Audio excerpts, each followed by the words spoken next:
ಮಂಗಳೂರಿನ ಖ್ಯಾತ ಉದ್ಯಮಿಯೊಬ್ಬರನ್ನು ಹ್ಯಾನಿ ಟ್ರ್ಯಾಪ್ಗೆ ಒಳಪಡಿಸಿ ಅಶ್ಲೀಲ ವಿಡಿಯೋಗಳನ್ನು ಮುಂದಿಟ್ಟು ಬೆದರಿಕೆ ಹಾಕಿ ಕೋಟ್ಯಾಂತರ ರೂಪಾಯಿ ಹಣ ವಸೂಲಿ ಮಾಡಿರುವ ಆರೋಪದಡಿ ಇಬ್ಬರನ್ನು ಉರ್ವ ಪೊಲೀಸರು ಬಂಧಿಸಿದ್ದಾರೆ. ಬಂಧಿತರನ್ನ ದಕ್ಷಿಣ ಕನ್ನಡ ಜಿಲ್ಲಾ ಯುವ ಕಾಂಗ್ರೆಸ್ ಪ್ರಧಾನ ಕಾರ್ಯದರ್ಶಿ ನಿಜಾಮ್ ಹಾಗೂ ಆತನ ಸ್ನೇಹಿತ ಜಿತೇಶ್ ಎಂದು ಗುರುತಿಸಲಾಗಿದೆ. ಆರೋಪಿಗಳು 2024ರಿಂದ 2026ರವರೆಗೆ ವಿವಿಧ ರೀತಿಯ ಬೆದರಿಕೆ ಮತ್ತು ಸುಳ್ಳು ನಾಟಕಗಳ ಮೂಲಕ ಉದ್ಯಮಿಯಿಂದ ಒಟ್ಟು ರೂಪಾಯಿ 2.77 ಕೋಟಿ ಹಣ ಪಡೆದುಕೊಂಡಿರುವುದಾಗಿ ಪೊಲೀಸ್ ತನಿಖೆಯಲ್ಲಿ ಬೆಳಕಿಗೆ ಬಂದಿದೆ.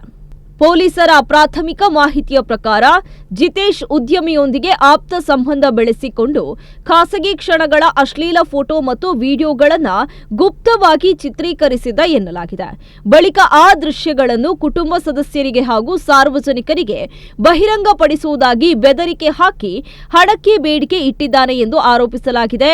ಮರ್ಯಾದೆಗೆ ಅಂಜಿದ ಉದ್ಯಮಿ ಆರಂಭದಲ್ಲಿ ಜಿತೇಶ್ಗೆ ಸುಮಾರು 35 ಲಕ್ಷ ಹಣವನ್ನ ಚೆಕ್ ಮೂಲಕ ನೀಡಿದರು ಎನ್ನಲಾಗಿದೆ. ನಂತರವೂ ಹಣದ ಬೇಡಿಕೆ ಮುಂದುವರಿದ ಹಿನ್ನೆಲೆಯಲ್ಲಿ ಉದ್ಯಮಿ ಪರಿಚಿತನಾಗಿದ್ದ ನಿಜಾಮ್ನ ನೆರವು ಕೋರಿದ್ರು.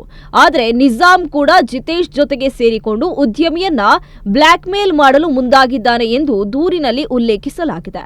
ಇದಾದ ಬಳಿಕ ಜಿತೇಶ್ ಆತ್ಮಹತ್ಯೆ ಮಾಡಿಕೊಂಡಿದ್ದಾನೆ ಎಂಬ ಕಟ್ಟು ಕಥೆ ಸೃಷ್ಟಿಸಿ ಆತ್ಮಹತ್ಯೆ ದೃಶ್ಯದಂತೆ ತೋರಿಸುವ ಫೋಟೋಗಳು ಹಾಗೂ ಅಂತ್ಯ ಸಂಸ್ಕಾರದ ಚಿತ್ರಗಳನ್ನು ಉದ್ಯಮಿಗೆ ತೋರಿಸಲಾಗಿದೆ ಎನ್ನಲಾಗಿದೆ.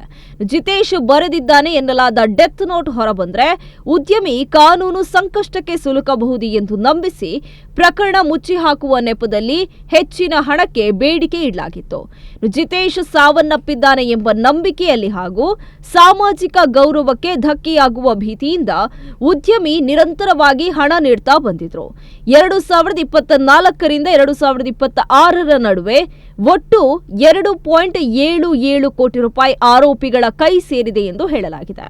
ಆದರೆ ಇತ್ತೀಚೆಗೆ ಜೂನ್ ತಿಂಗಳ ಆರಂಭದಲ್ಲಿ ಜಿತೇಶ್ ಮಂಗಳೂರಿನಲ್ಲಿ ಜೀವಂತವಾಗಿ ಕಾಣಿಸಿಕೊಂಡಿದ್ದಾನೆ. ಆತ್ಮಹತ್ಯೆ ಮಾಡಿಕೊಂಡಿದ್ದಾನೆ ಎಂದು ನಂಬಿದ್ದ ಉದ್ಯಮಿಗೆ ಇದರಿಂದ ಅನುಮಾನ ಮೂಡಿದ್ದು ತಕ್ಷಣ ಉರ್ವ ಪೊಲೀಸ್ ಠಾಣೆಗೆ ದೂರು ನೀಡಿದ್ದಾರೆ. ದೂರಿನ ಆಧಾರದ ಮೇಲೆ ತನಿಖೆ ಆರಂಭಿಸಿದ ಪೊಲೀಸರು ನಿಜಾಮ್ ಮತ್ತು ಜಿತೇಶ್ ಅವರನ್ನ ಬಂಧಿಸಿ ವಿಚಾರಣೆಯನ್ನ ನಡೆಸ್ತಾ ಇದ್ದಾರೆ.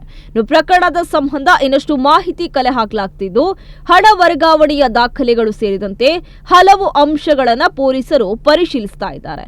ಈ ನಡುವೆ ಬಂಧಿತ ನಿಜಾಮ್ ರಾಜ್ಯದ ಹಲವು ಕಾಂಗ್ರೆಸ್ ನಾಯಕರೊಂದಿಗೆ ತೆಗೆಸಿಕೊಂಡಿರುವ ಫೋಟೋಗಳು ಸಾಮಾಜಿಕ ಜಾಲತಾಣಗಳಲ್ಲಿ ವೈರಲ್ ಆಗಿದೆ.